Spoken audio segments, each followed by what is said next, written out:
په پاکستان کې د آئین ماتولو په جرم کې د مرګ د سزا سره مخ د پاکستان پخوانی پوځي امیر جنرال ریټایر پرویز مشرف د ورپېښې ناروغۍ له امله په متحده عرب اماراتو کې د یو کم 80 کالو په عمر مړ شوی دی.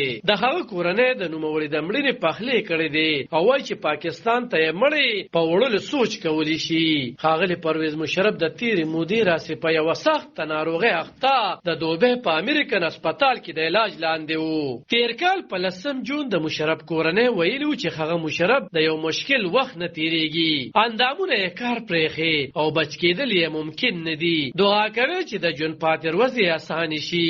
د پاکستان صدر ریپلوي وزیر اعظم شهباز شریف د پوج سرلښکر جنرال عاصم منیر او د ګډو ځواکونو د کمیټې مشر جنرال سایر شمشاد د پرویز مشرف په مړینه خفګان ښکاره کړي او د هغه کورنۍ سره خواخوږي ښودلې ده. پرویز مشرف په 11 اگست کال 1943 کې په ډیلی په هندوستان کې زیږیدلی و. د هند د ویش په مخال د هغه پلار د پاکستان کراچۍ ښار ته هجرت کړی و. پرویز مشرف د کال 2014 راسې په دوبۍ کې و. هغه وخت نوموړي ته دوبۍ ته د درملنې دپاره د تګ اجازه ورکړې شوې وه. مشرف دغه وخت په پاکستان کې آئین سره د غدارۍ مقدمې سره مخ و. پرویز مشرف په کال 1999 کې د هغه وخت د منتخب وزیر اعظم نواز شریف حکومت نسکور کړی و او په عمل کې مارشل الله لګولې وه. مشرف د وزیر اعظم نواز شریف د حکومت خلاف وروسته په 20 جون 2001 کې د خیوات د صدر په توګه سوګند پورته کړو او بیا تر 2008 پورې په دغه څوکۍ ناست و. په 2001 کال کې په امریکا کې د 11 سپتمبر د القاعده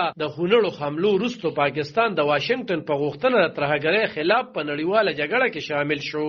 مشرف په خپل کتاب آن دی لاین آف فایر 2006 کې اعتراف کړی دی چې په خپل واکمنۍ کې نږدې 350 پاکستانیان نیولي او امریکای ته سپارلي وو. هغه د منهټن په نوم یو باب کې لیکلي دي چې امریکا ورته په میلیونو ډالر ورکړل چې په بدل کې دوی په ترهګرۍ تورن کسان امریکای ته وسپارل. مشرف په 13 اپریل 2002 کې د ځان په حق کې لانجمن ریفرنډم وکړو او د خپل صدارت نیټه تر 15 کلونو وغځوله. په کال 2003 کې په 16 او 15 دسمبر په مشرف ځان لا ځانمرګي بریدونه شوي وو. په 2009 کې د مارچ په 9 نیټه مشرف د خیوات ستر قاضي یا چیف جسټس افتخار محمد چودھری له خپل منصب لرې کړو. د هغې وروسته د مشرف د حکومت په ضد لاریونونه وشول. د یو لاریون په مخال په کراچۍ کې د مای په 12 22 لاریون کوونکي دروازې پرانا کې په ډزو وجل شو چې زیاتره پکې پښتانه وو. د دغو حملو تور د مشرف په اتحادي جماعت متحده قومي مومنټ پورې شوی وو. په 16 جولای 2009 کې عدالت ستر قاضي